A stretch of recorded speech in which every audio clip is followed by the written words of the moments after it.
Joe Biden ou Justin Trudeau. Oui, mais il est sûr qu'il s'agit de crimes de guerre.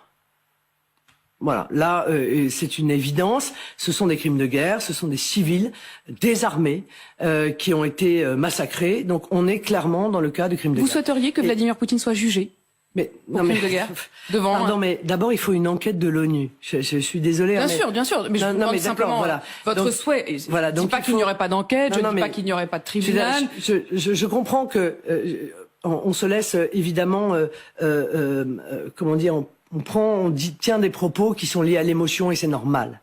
Mais le rôle des responsables politiques, eux, c'est justement de respecter le droit international. Donc le droit international, il oblige à faire une enquête de l'ONU, et je le souhaite d'ailleurs, ou de la Cour pénale internationale. Je l'ai réclamé d'ailleurs au moment, il y a plusieurs semaines, à Mariupol. Je l'ai réclamé évidemment à Boutcha. Donc laissons, encore une fois, les enquêtes se mener, et les responsables de ces massacres, évidemment, devront être condamnés. Et si les responsables de ces massacres ont agi sur ordre d'un gouvernement, alors ce pays-là doit être mis au banc du concert des nations. Mes propos sont extrêmement clairs dans ce domaine. Vous dites qu'il ne faut pas se laisser guider par l'émotion. Vous ne vous êtes pas laissé guider par l'émotion, enfin vos députés européens, parce qu'ils n'ont pas voté la résolution en faveur de la protection des enfants d'Ukraine. Alors que vous n'étiez pas défavorable à l'idée d'accueillir les Ukrainiens ici. J'ai pas très bien compris pourquoi du coup. Alors vous leur demanderez, parce que moi je suis plus député européen, mais ce que je peux vous dire, c'est qu'on a fait une résolution pour condamner, ils ont fait une résolution pour condamner l'invasion russe en Ukraine, pour soutenir l'Ukraine. C'est pas seulement qu'ils l'ont voté, hein. Ils ont été à l'origine de cette résolution.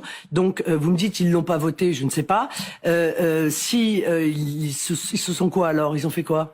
Ils se sont abstenus. Ils se sont abstenus. S'ils se sont abstenus, c'est probablement parce que dans l'ensemble de cette résolution, il y avait d'autres éléments qui étaient des éléments notamment qui pouvaient avoir des conséquences sur les Français. Car très clairement, je l'ai dit, hein, je me suis exprimé sur les sanctions qui ont été réclamées, d'ailleurs par la France, et dont j'ai dit dès le départ, attention, ces sanctions vont avoir plus de conséquences en fait sur les Français qu'ils ne vont en avoir sur la Russie. Et je ne veux pas, si vous voulez, que les Français soient en réalité économiquement, dans le domaine de leur pouvoir d'achat, les victimes de sanctions qui, de surcroît, ne seraient pas efficaces. Vous voyez, mais il y a aussi un autre moyen, après tout. Hein. On pourrait très bien aussi demander à tous les pays qui sont pour des sanctions, de payer les conséquences aussi, de payer, c'est-à-dire de contribuer pour que les peuples, comme le peuple français, ne subissent pas de plein fouet les conséquences de ces sanctions. Je comprends pas très bien. Qui payerait pourquoi? Je sais pas. Par exemple, les États-Unis veulent supprimer l'importation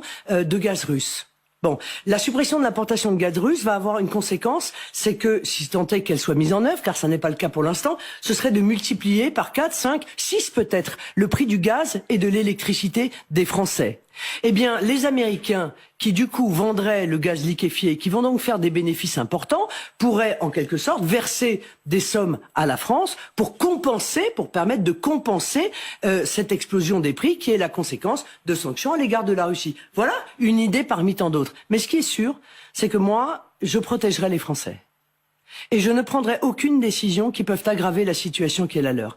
Il y a 400 000 pauvres de plus depuis le début du mandat d'Emmanuel Macron. 400 000 pauvres de plus. Il y a donc 9 800 000 pauvres dans notre pays. Si on veut aggraver la situation de ces personnes et faire tomber encore de nouveaux Français dans la pauvreté, je suis en désaccord avec cela et je continuerai à les protéger.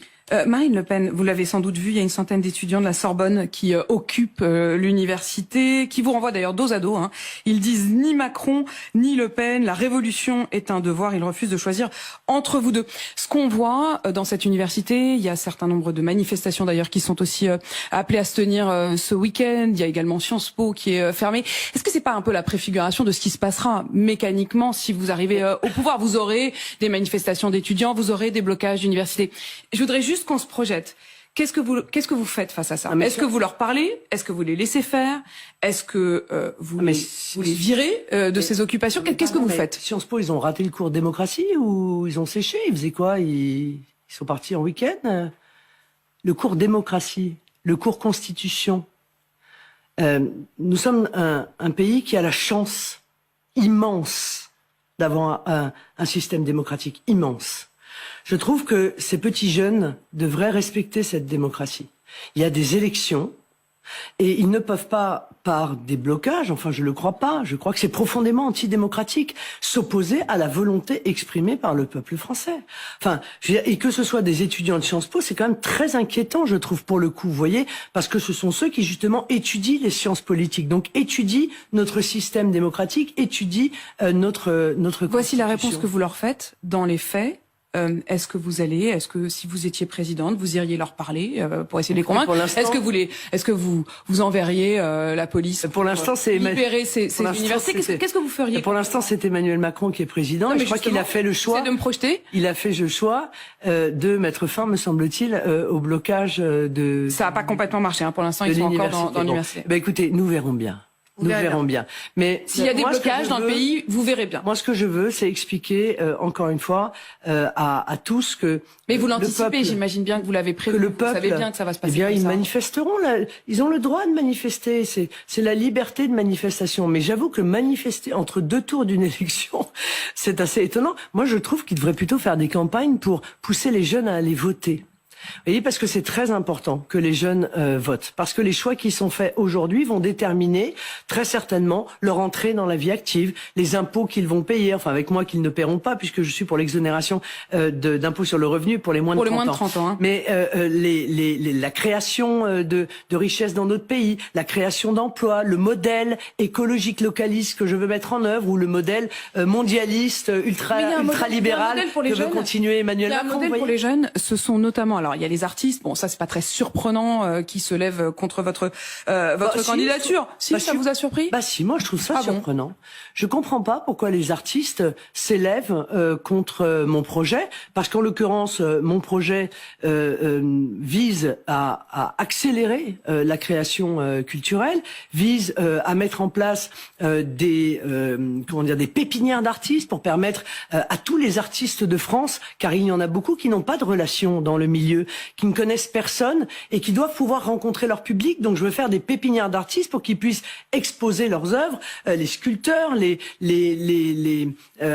peintres et rencontrer un public. Je comprends pas parce que je veux mettre en place un service national du patrimoine pour permettre à tous les jeunes de 18 à 25 ans de pouvoir passer 6 mois rémunérés auprès d'associations, auprès de municipalités, auprès de structures de l'État pour entretenir et défendre le patrimoine national, qui est notre patrimoine à nous tous. Donc je suis sûr que les acteurs du milieu de la culture ne peuvent être que sensibilisés à cela. Donc non, je ne comprends pas, objectivement, pourquoi il y a aussi les sportifs, Marine Le Pen, et ça je voudrais y revenir aussi, parce que vous parliez de la jeunesse à l'instant. Les sportifs, ça fait vraiment partie des modèles aussi pour la jeunesse. Il y a eu cette tribune dans Le Parisien il y a 2 jours, où il y avait notamment des porte-drapeaux, vous qui êtes si attachés au drapeau français, des porte-drapeaux qui ont incarné la France, notamment dans les Jeux Olympiques, qui disent être opposés à votre arrivée. Et puis ce matin, il y a même les acteurs du sport, les présidents de clubs, qui disent ceci. Ils sont évidemment contre votre arrivée au pouvoir. Ils appellent à voter Emmanuel Macron. Ils disent: les rares prises de position de Marine Le Pen sur le sport sont révélatrices d'une vision nationaliste, stigmatisante, contraire aux valeurs qui fondent notre engagement sportif. Oui, mais vous voyez tous ces gens-là, moi je veux bien tout ce qu'on veut, mais tous ces gens, il faut qu'ils comprennent qu'ils peuvent pas être heureux tout seuls. Voilà. Parce qu'un peuple, c'est pas comme ça que ça fonctionne. Une nation, ça n'est pas comme ça que ça fonctionne. Bien sûr, tous ces sportifs, ils gagnent très très bien leur vie. Oh, pas tous, hein. Non, si, franchement, non, dans les équipes, par exemple, olympiques, il y en a un certain nombre qui ont un job à côté, hein. Je vais vous dire, tous ceux qui sont sur la liste là, objectivement, dans leur immense majorité, ils gagnent très bien leur vie. C'est tant mieux pour eux. C'est pas le sujet. Mais il faut qu'ils pensent à ceux qui ne la gagnent pas. Il faut qu'ils pensent à ceux qui n'arrivent pas à terminer les fins de mois. Il faut qu'ils pensent à ceux qui n'arrivent plus à mettre de l'essence dans leur voiture parce que l'essence est trop chère. Qui sont en train de se poser la question de savoir dans quel magasin ils vont aller pour essayer d'acheter les derniers repas de leurs enfants à la fin du mois. Donc il faut qu'ils fassent preuve de générosité, il faut qu'ils fassent preuve de fraternité, parce que c'est ça aussi une nation, c'est ça aussi un peuple, c'est ce sentiment de fraternité qui fait que, eh bien, on essaye de régler les problèmes de ceux qui sont dans notre société les plus vulnérables. Moi, je n'ai jamais fait de proposition qui puisse modifier de quelque manière que ce soit leur activité. Donc, encore une fois, je les appelle d'abord à ne pas juger avant de voir. Parce que vous savez, on parlait de culture tout à l'heure. Moi, je me souviens, quand on a fait la campagne municipale à Hénin-Beaumont avec Steve Briouat, le milieu culturel d'Hénin-Beaumont était vent debout contre la candidature de Steve Briouat. Parce qu'elle était pleine d'a priori. En disant, il va baisser la culture, il va supprimer les subventions, il va... Bon. La réalité, c'est que aujourd'hui, jamais l'offre culturelle n'a été aussi importante à Hénin-Beaumont que depuis que Steve Briouat est maire de la ville. Et les acteurs de la vie culturelle d'Hénin-Beaumont se sont rendus compte que, ils avaient des a priori, en fait, sur la gestion Rassemblement national d'une ville, et que tout avait été fait, au contraire, pour les aider, pour faciliter la création culturelle, pour faciliter l'offre culturelle, parce qu'on parle souvent de déserts médicaux, mais il y a aussi des déserts culturels. Il y a des tas d'endroits en France, et je pense que c'est vraiment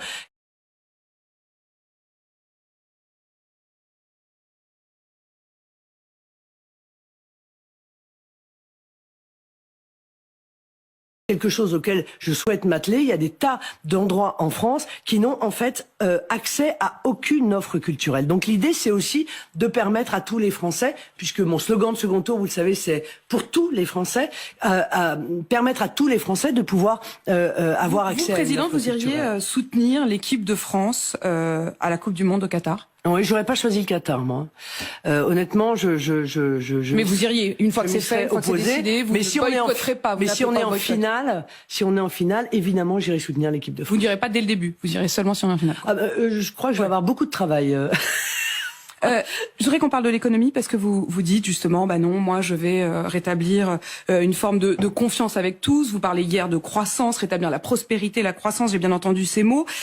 Sauf qu'il y a aussi de nombreux chefs d'entreprise qui appellent à faire barrage contre vous.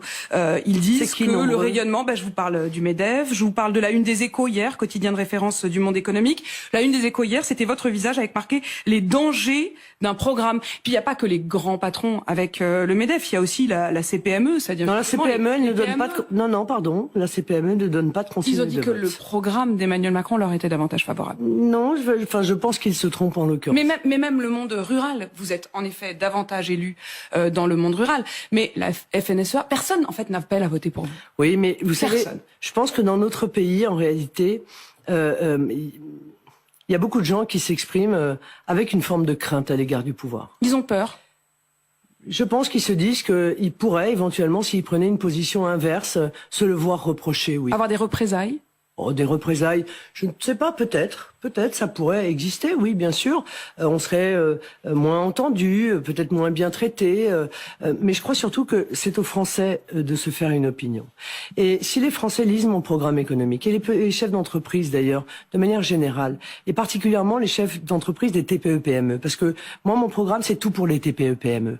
Eh bien, un chef d'entreprise de TPE-PME, il ne peut pas considérer que mon projet est contraire à ses intérêts. C'est impossible parce que tout est fait pour eux. Que ce soit la politique localiste que je veux remettre en œuvre, que ce soit le patriotisme économique qui fait que les entreprises françaises seront avantagées évidemment dans les marchés publics, que ce soit les mesures fiscales qui visent à supprimer la contribution, la CFE, la contribution foncière des entreprises.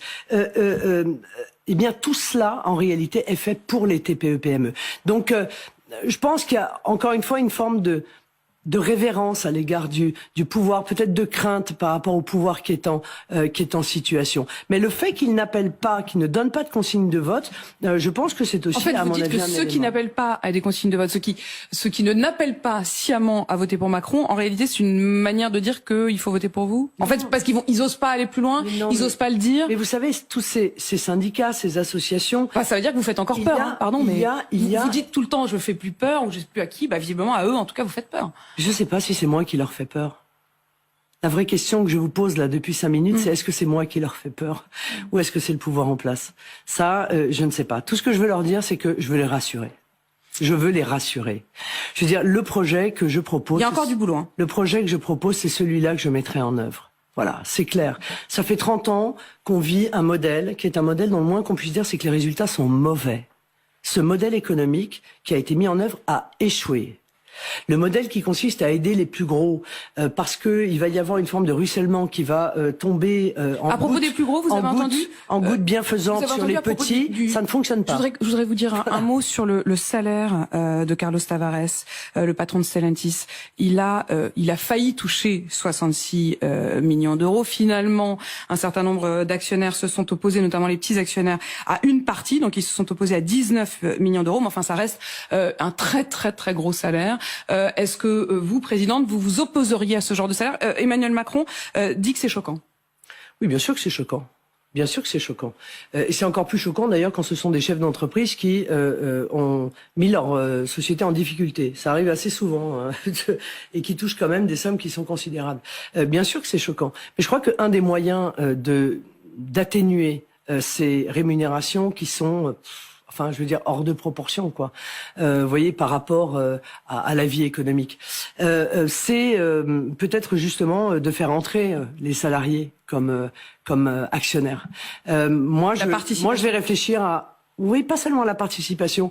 Je pense que dans des sociétés telles que celle-là, il faut réfléchir à un concept qui serait une sorte de réserve légale de titres, qui soit partagée par tous les salariés. Réserve légale de titres. Ouais, qui serait partagée par tous les salariés à égalité. Totalement. C'est-à-dire qu'il n'y aurait pas les salariés, les cadres qui auraient plus, et puis les salariés qui leur seraient inférieurs, qui auraient moins.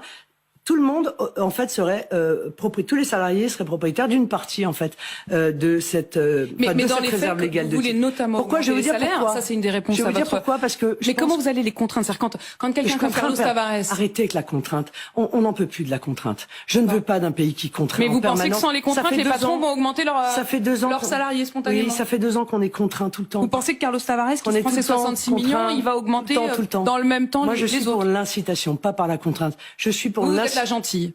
Non, je suis pas. Ça va se faire gentiment. Et pourquoi pas? Et pourquoi pas?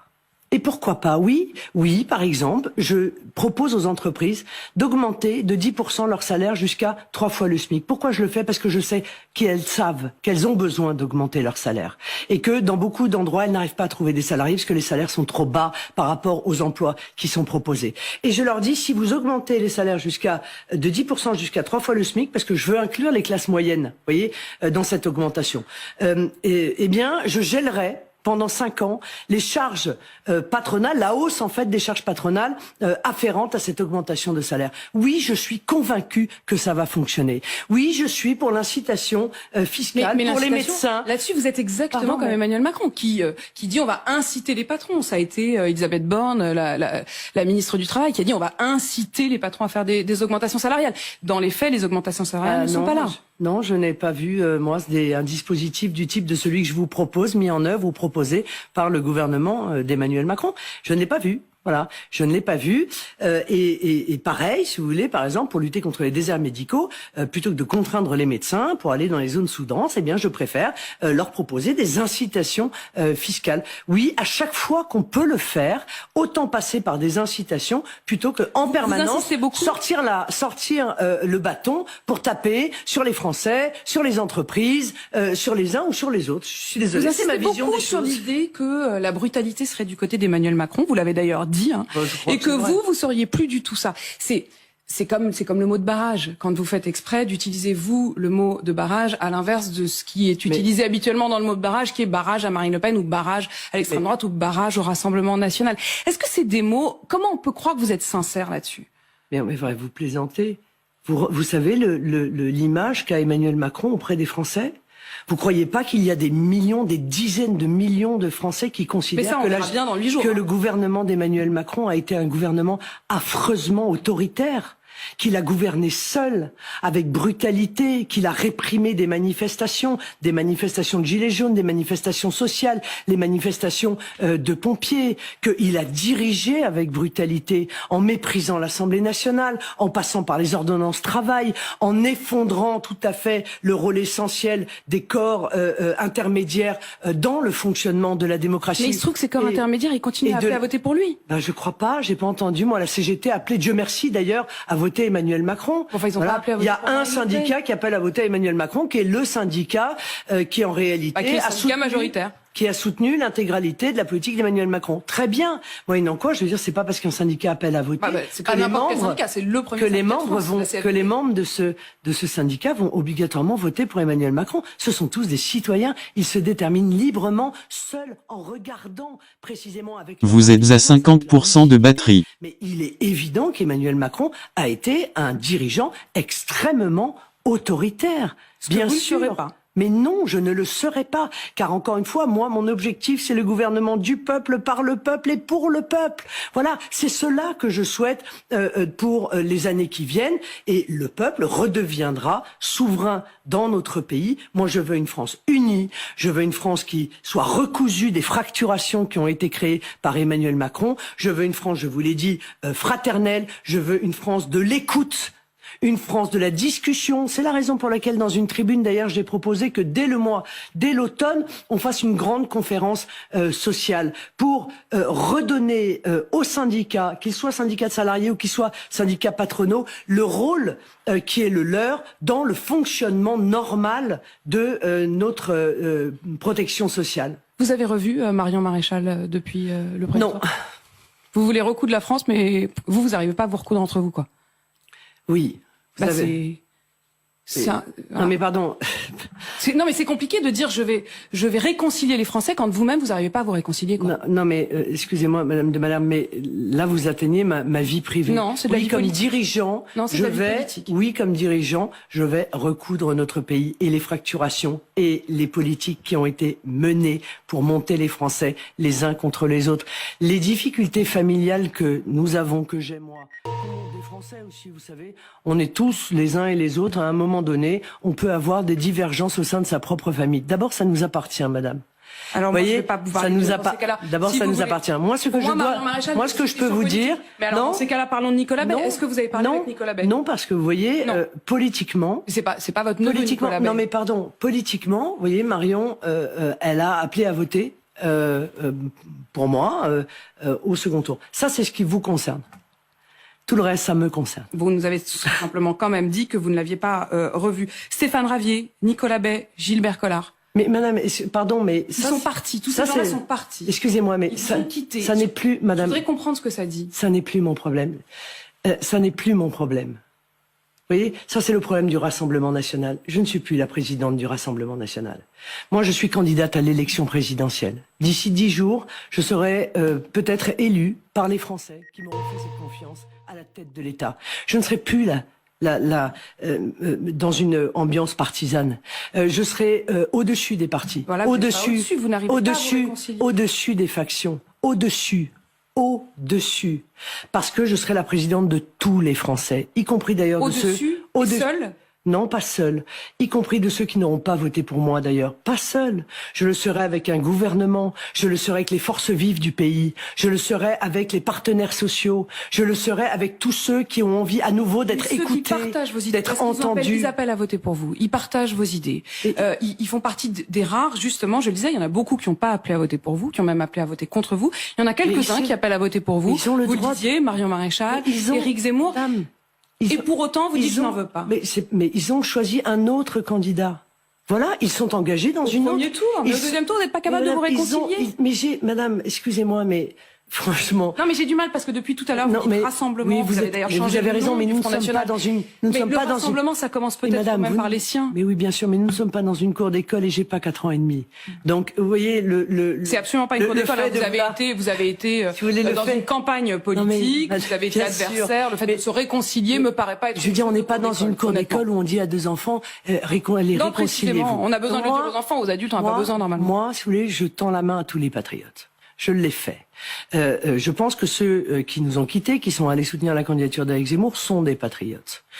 Une partie d'entre eux, d'ailleurs, ont appelé à voter pour moi, et tant mieux, comme l'a fait Nicolas Dupont-Aignan, et comme le font un certain nombre de personnes qui ont voté pour d'autres candidats, d'ailleurs, y compris des candidats de gauche. Tant mieux, c'est le rassemblement que je veux mettre en œuvre. Mais je suis d'ores et déjà, si vous voulez, au-dessus des engagements partisans. Voilà. Donc le problème de ceux qui nous ont quittés, qui reviennent pas, etc. Tout ça, c'est le problème de Jordan Bardella. C'est lui qui est le président du Rassemblement national. Il n'y aura ni Éric Zemmour ni Marion Maréchal dans votre gouvernement. Mon rôle à moi, c'est de rassembler le peuple. Mais vous avez dit qu'il ne serait pas dans votre gouvernement. Donc vous ça. n'êtes pas capable de gouverner avec des gens qui ont les mêmes idées que vous. Mais voilà, comme ils sont partis, c'est tant pis pour eux. Je vais vous rappeler les institutions de la République française. Le président de la République choisit un Premier ministre. Et c'est le Premier ministre qui soumet au président de la République son gouvernement. C'est comme ça que ça se passera. Marine Le Pen, prochaine étape, ce sera le grand débat. La semaine prochaine, vous avez encore des déplacements aujourd'hui, mais ensuite vous allez préparer le débat et vous mettre un peu en retrait de la campagne active. Je vais préparer le débat, c'est assez normal. pendant 2 jours, je pense que c'est un moment important, c'est un moment qui est attendu. Évidemment, il y a des millions de Français qui vont regarder ce débat, voir les 2 projets qui sont soumis à leur choix.